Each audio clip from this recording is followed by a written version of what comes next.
I am Daniel Simone. I am the author of the Lufthansa Heist, among other books.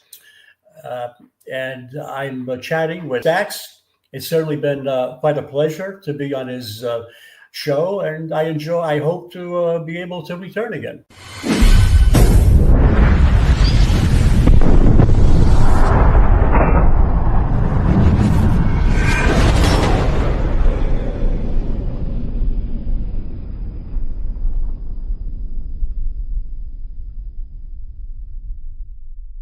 Welcome to this episode of Chatting with Stacks. I'm your host, Bill Stacks, and today I got Daniel Simone. In fact, out of the entire Goodfellas cast, the only one that was very, very accurately portrayed was Paul Vario by Paul Sorvino. And even physically, they had a striking resemblance from head to toe. The others were just a random pick, I guess the casting directors chose. But Henry was grossly miscast. When did you first hear about this Lufthansa heist? Well, interesting. When the robbery took place, I was into a relationship with a Lufthansa flight attendant. So I had a closer, more personal attachment to the story, which made me follow it very closely on a day-by-day basis as it unfolded in the media. And it stayed in the media for almost a year, practically every day, because new developments were arising. People were getting whacked here and there. This guy was getting killed because Jimmy the Gent Burke, who was the organizer, one of the organizers, saw fit to kill anyone who was involved directly or indirectly for two reasons.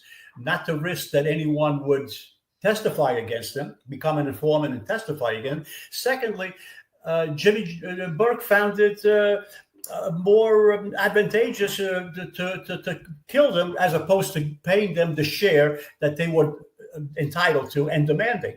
Henry survived because Henry was smart enough not to demand any money. He saw what was happening to all the others who were asking for their due share. And he was smart enough to say, you know what? If Jimmy Burke gives me anything, I'll take it. But I'm not going to make any demands. Did anybody from the robbery get any money from? Okay, that's the second part of the story. John Gotti received, I believe, $125,000, which he promptly squandered at the racetrack over that following weekend. As far as anybody else receiving money, Paul Vario received a tribute. My understanding is that Jimmy Burke paid him probably in the neighborhood of $100,000. And basically that was it.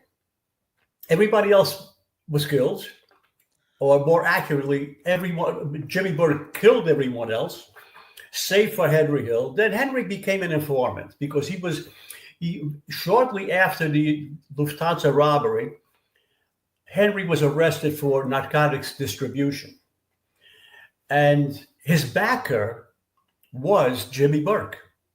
Paul Vario was not aware of any of this, because if he was, he would have been very, very upset. He strongly opposed any associate of his to be involved in narcotics, strongly opposed it.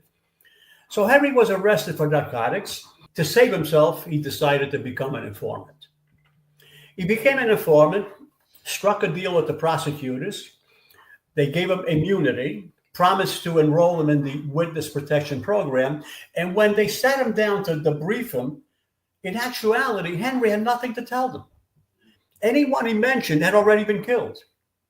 So now the FBI said, you know what, Henry, you really misled us, and we're going to cancel the immunity agreement, and we're not going to enroll you in the witness protection program.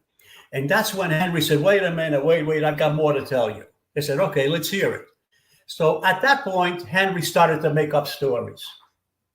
Everything he told the authorities thenceforth were all made up, fictitious stories that he created in order to save himself and not to be not to be thrown back into the streets.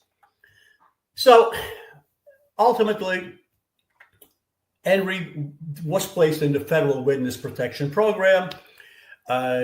He testified against Paul Vario and Jimmy Burke regarding the narcotics distribution. He couldn't testify against them related to Lufthansa because he had no evidence to offer the authorities that Paul Vario and Jimmy Burke were involved in the Lufthansa robbery. But he did have evidence of other crimes that Paul Vario had committed and the narcotics association that Henry had with Jimmy Burke. That he was able to establish.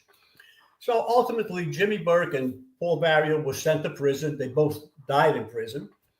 And years later, Henry was expelled from the witness protection program. Why? Because after the federal marshals would relocate him to some remote area, which is a costly process, Henry would meet his new neighbors, he would introduce himself, and he would reveal his real name. And he would start telling his neighbors stories of his past criminal activities. So on 2 occasions, the federal marshals were forced to relocate him once he revealed his true identity for his own protection. So they relocated him. The 3rd time that he did this, they finally said, you know what, Henry, you're on your own. And they expelled him from the federal witness protection program. And somehow Henry survived.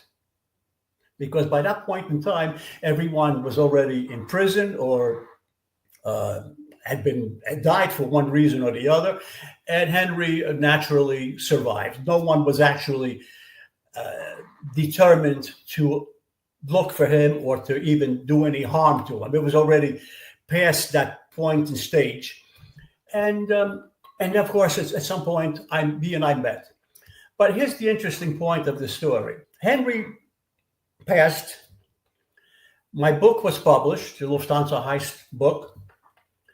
And about a month after my book was published, I wake up one morning and on the headlines in the news revealed that the organizer of the Lufthansa heist has finally been arrested. I was shocked. Phineas Sarrow. What are they talking about? Jimmy Burke was the organizer. He's in prison. Oh, I'm sorry. By then, Jimmy Burke had already died. 5 minutes after I heard these headlines on TV that morning, I get a call from the FBI agent who was the lead investigator of the Lufthansa heist. His name is Steve Carbone. He's still alive.